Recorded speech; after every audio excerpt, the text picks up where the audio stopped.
how do you maintain a balance? Well, you have to recognize that there's two energies, right? So there's inner intention energy.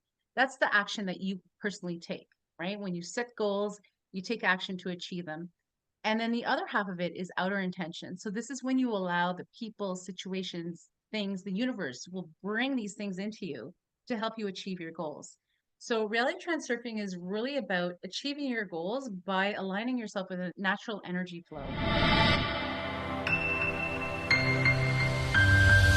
And welcome once again to the Launchpad Podcast. I am your host, J-Man, and this is a platform for free speech and some very interesting topics. And we have one of those happening right now. Usually when something starts off with trans, you're thinking, whoa, okay, I don't want to get into politics, but this is a little bit different. We're going to be talking about transurfing, and we're going to be speaking with a young lady who is the only certified transurfing coach in Canada. Cristina, how are you doing this morning? Hey, Jason, thanks for having me. I'm great. How about you? I'm doing all right. Now, transurfing, we've had this conversation before. Cristina and I are friends. I'm still trying to grasp the whole thing.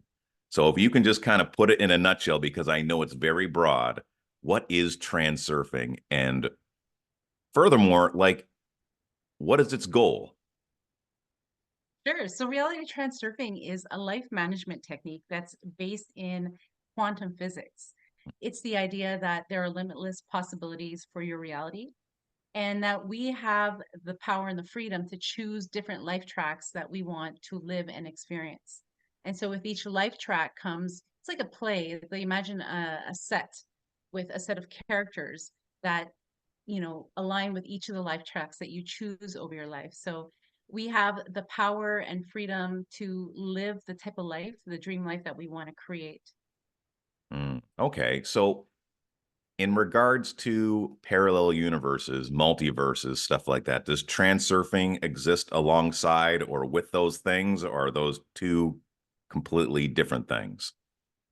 If you want to imagine that every single person on this planet is experiencing their own reality, right? So in terms of the multiverse, imagine, each person's reality as like a sphere overlapping with everyone else that they come into contact with. And within each of those realities, you are the main character. Each of us have our own sphere of reality that overlaps with the other people that we come into contact with. And that's how you get the multiverse reality. We're all each experiencing a very unique reality. Okay.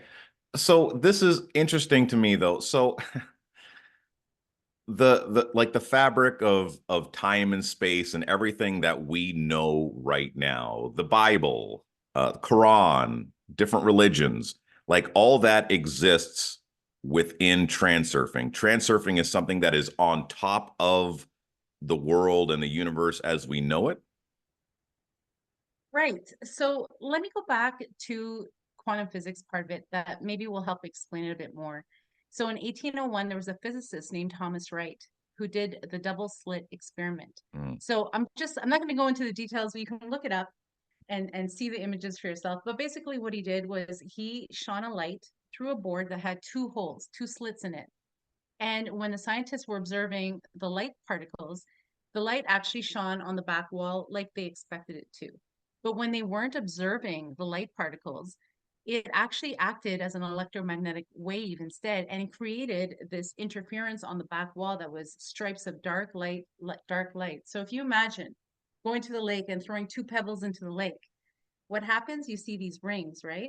And where the rings would overlap, just like the light shining through the two holes in this experiment, it created light stripes of lights on the back wall. And where they didn't overlap, that created the dark stripes in between the light stripes. mm, So what they learned from this experiment was number one, there's limitless possibilities for reality. And number two, that everything acts as an electromagnetic wave. And when we observe it, that's when it comes into the physical reality. So it's the idea that reality is created by our observations, and that's what brings it into the physical 3D. Back to your question about like time and space, those are all 3D constructs. And so we know, for example, if you watch the video of the Maori, in New Zealand doing those powerful, chants that they do before a rugby game, you feel that in your body, like as if you were there. Like it's brought tears to my eyes before, right? And so we're all connected. There's no such thing as space and time in the quantum reality. That's a 3D Right. construct. I became familiar with quantum physics through a documentary called What the Bleep Do We Know? Have you ever heard of that documentary? It's fascinating. It breaks No, it I've never down seen for that. people like me. And so, um, infinite possibilities, the fact that our words have power, et cetera, et cetera. So to really say that, listen, the way that you view things, and when people say like your perception is everything and your perception is your reality, it's absolutely true because the way that you look at one thing could be completely different than the way that I look at it, and it can interact with that energy differently as well. They've done experiments at CERN facilities where they actually split a particle and they moved both halves 14 kilometers apart. And when they manipulated one, the other half acted as if it was being manipulated itself. And so we are all connected. Mhm. We're all part of the same energy. It's really fascinating. So when it comes to the being the observer, I want to boil it down. Like if I had to boil down reality transurfing into one tiny thing that you could do to change your life forever, it's controlling and managing your own thoughts. Your thoughts are creating reality. And I know that sounds totally foo-foo, but this is how it does it. So your thoughts, when you experience a thought, you start your amygdala. So there's part of your brain that stores information about your past emotions and past events. So your brain will automatically try to file it as a good or bad thing that's happening to you, right? Or a good or bad thought. You start to emit a frequency from your heart. And then from there, your subconscious mind starts to become programmed with the repeating thoughts that you're experiencing, that you're allowing yourself to experience. And so from those subconscious beliefs come your mindset, your attitude. And from that mindset and attitude, that influences your thoughts and behaviors and actions that you take in the physical reality. So it really all boils down to, do you have the ability to reframe a negative thought that pops into your mind? Do you have the ability to detach from the thoughts that are coming into your frequency and saying, I don't like that one. I'm going to replace that with a better story. And one of the methods that I use in reality transurfing is called the advantage method. So that's the idea where you reframe every story or every thought that comes across your mind to your advantage, right? Mm. So if you lose your job, this is great. You can go on EI, pull your pension, do something better, get a better job, get Mm. something that's more aligned with your soul. um if you break up with somebody, okay, this is great because now I'm free to focus on myself, I'm free to work on self-development, I'm free to attract a higher level soulmate. So it's really about looking for the silver lining in everything. And by doing that, you maintain this sense of gratitude, you maintain a positive mindset. You're not allowing outside forces to emotionally control you and sway you as if you're a pinball in a pinball machine. Mhm. So, the advantage method is a very simple technique you can use. Right. Now, let me just be a cynic. And for someone that says, okay, like, transurfing, I say, well, isn't that just thinking positive? Like, what's the difference? Well, it's a little bit more than that. So, it's really based in the law of balance in our universe, in nature. There's a natural law of balance, right? When we have winter and everything freezes over, warm weather comes to melt the snow away, right? When it's too hot, it starts raining, right? Or it'll cloud over to even it out. So there's a natural law of balance in our universe that applies to our daily life. So, for example, if you are constantly swayed emotionally by outside forces that, for example, let's say you have an employer and you're not happy with your boss. And every day you come home and complain, it forces you to, want to do less work to the point where you're not even performing as an employee anymore. And so by resisting what you are doing or supposed to be doing at work and creating that imbalance, you are going to create a problem for yourself where eventually your boss is going to come and fire you or reprimand you in some way. So another way that the law of balance works in personal lives could be like if you really like somebody so much that you're constantly messaging them, you're trying to go after them, you're chasing them, you end up pushing that person away. They're like, oh my god, this person's so needy, get me away from them. So another way that you can create an imbalance is when you're feeling a lot of stress, when you're really trying to attain a goal and you're trying to take so much action towards it that you're just feeling totally exhausted and depleted at the end of the day. That's another sign that there's an imbalance in your life. And Hmm. so how do you maintain a balance? Well, you have to recognize that there's two energies, right? So there's inner intention energy. That's the action that you personally take, right? When you set goals, you take action to achieve them. And then the other half of it is outer intention. So this is when you allow the people, situations, things, the universe will bring these things into you to help you achieve your goals.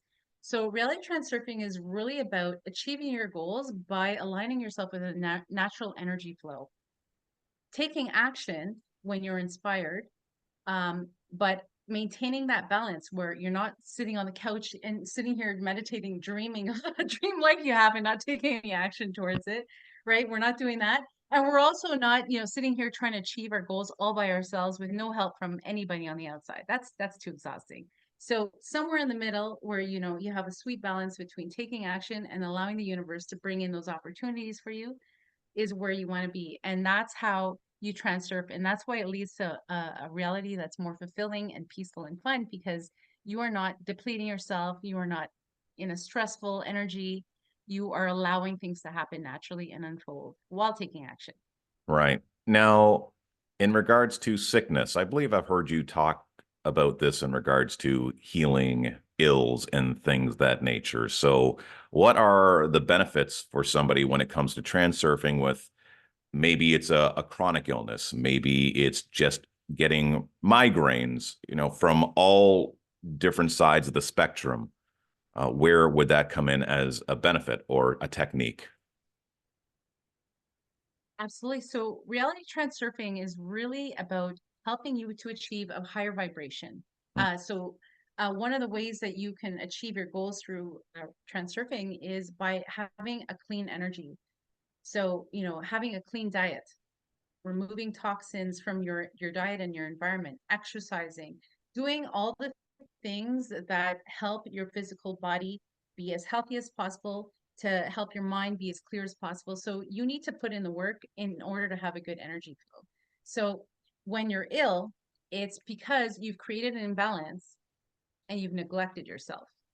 And you can also actually work your way out of that illness by raising your vibration, by showing gratitude for the illness that, maybe is allowing you to take a break from some of your regular activities that were depleting you. We need to reframe illness as the body is healing. When you have a fever, the body is healing. The fever is killing whatever virus that I need. So it's partly reframing, partly having gratitude for your current situation. And number three, focusing on the future. So imagining yourself as your healthiest self ever. A really great example is Joe Dispenza, Dr. Joe Dispenza. He, before he became this spiritual guru, he was a chiropractor and he was in a bike accident where he was hit by an SUV going 80 miles an hour. His spine was a pretzel, but because he had studied to be a chiropractor, as he laid in the hospital and they told him he would need surgeries and never walk again, he sat there and visualized his spine fully functioning. He knew every single vertebrae. He knew exactly how the spine was supposed to move. And he walked out of that hospital months later without a single surgery. And so it's just the power of the mind to overcome the physical. Because, you know, a lot of people talk about this reality, David Icke will say this reality is just a holographic universe, right? It's a reflection of our subconscious mind. And so what we imagine into it is what we create. So if you surround yourself by illness, if you're constantly look like a hypochondriac, constantly looking like I'm going to be sick, you will be. Right. So it's really important to reframe your mind for health, for your highest good, and for your benefit.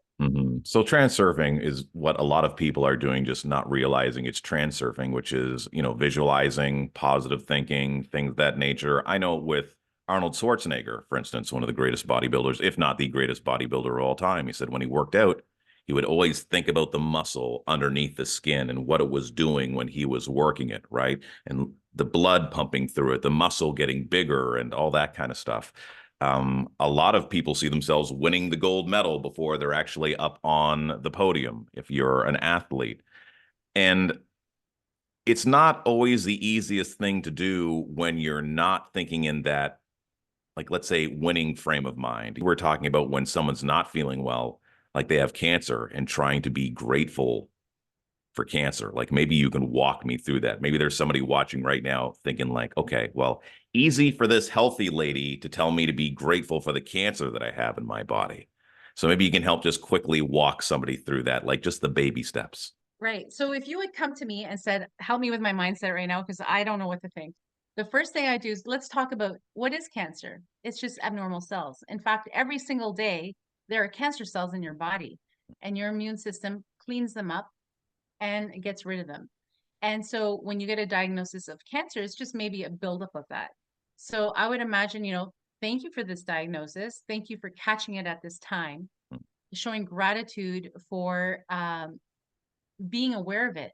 And sometimes what happens when you get a cancer diagnosis that you start to see family members and friends just kind of be a little bit more attentive, and you realize like how loved you are. And you may not have known that without the cancer diagnosis. It can also help to put your priorities straight, leading you to a more fulfilling life, no matter how long that life is. I mean, yeah, you could have a cancer diagnosis, say you've got 2 years to live, and then get hit by a car a week later and die. So, it's not necessarily a terminal diagnosis unless you believe that story. There are so many stories online of people who've been told they're terminal, they need to go to hospice. They've been in hospice and they're alive 6, 7, 10 years later. And so I would tell somebody, show gratitude for every little thing. Show gratitude for the nurses helping you, for receiving the diagnosis when you did, so that you can, plan out the things that you really want to get done, your bucket list, and so to speak. I would help others, share your story to help other people, inspire other people through it, and show how you can still achieve goals even with a diagnosis like that. So there's so many ways that a cancer diagnosis can improve your life. And so that's the first step, is like, how do I get you to believe that, right?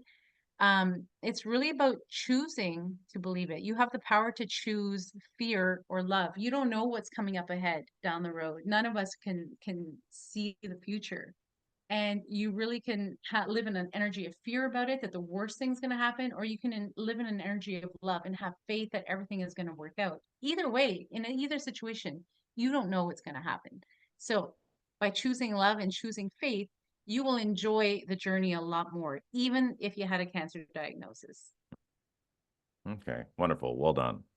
Now, Christine and I have been battling with technical difficulties all the way through this thing. So if you're watching and like we're in different positions and stuff like that, just understand that's what was going on. So I am going to cut this a little bit shorter than I usually would, but it's been a fountain of information and it's been coming fast. And she is multifaceted. She's a coach, of course, a Transurfing coach, the only one in Canada. She also is a phenomenal musician. So she also teaches guitar, and she's wonderful with children. I think that is most definitely your gift zone. But I'll let you speak quickly on some of the things and services that you offer in which you can touch people's lives.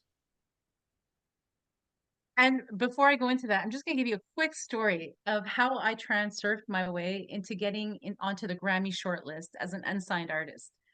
I would sit there and imagine myself holding this Grammy. I would play with it. I'd put my fingers inside the rim of it so I could feel the cold metal of it.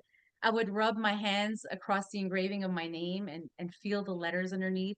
I would sit there. I would do my acceptance speech, and I visualized everything. I even had a picture of a Grammy on my fridge. And it took 1 year from the date of me starting to do that, that I ended up 4 times on the Grammy shortlist, unsigned artist. It is possible. Reality transurfing works. It's really about your beliefs and your thoughts. So if you want more information, you can find me at mastertheartofyou.com. It's also my handle on Facebook, on TikTok and Instagram, Master the Art of You. And yeah, come check it out. And hopefully, I'll be releasing my ebook in the next couple of weeks. So if you're watching this, come on to my website and you'll find the link. Right. Did you never get signed? No, I kept my master. We kept our Oh, that's masters. right. We Hey, we so were Scarlet Sins, we by were the way, courted. give Scarlet Sins some love. Go check out their website for that too. Yeah, yeah. So go check out my all girl band, scarletsins.com. We have a single coming out at the end of September 2024.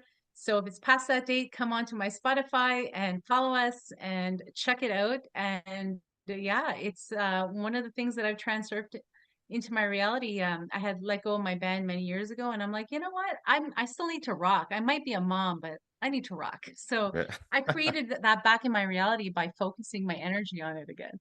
So yeah, singles coming out next week. Super excited, and yeah, go check it out.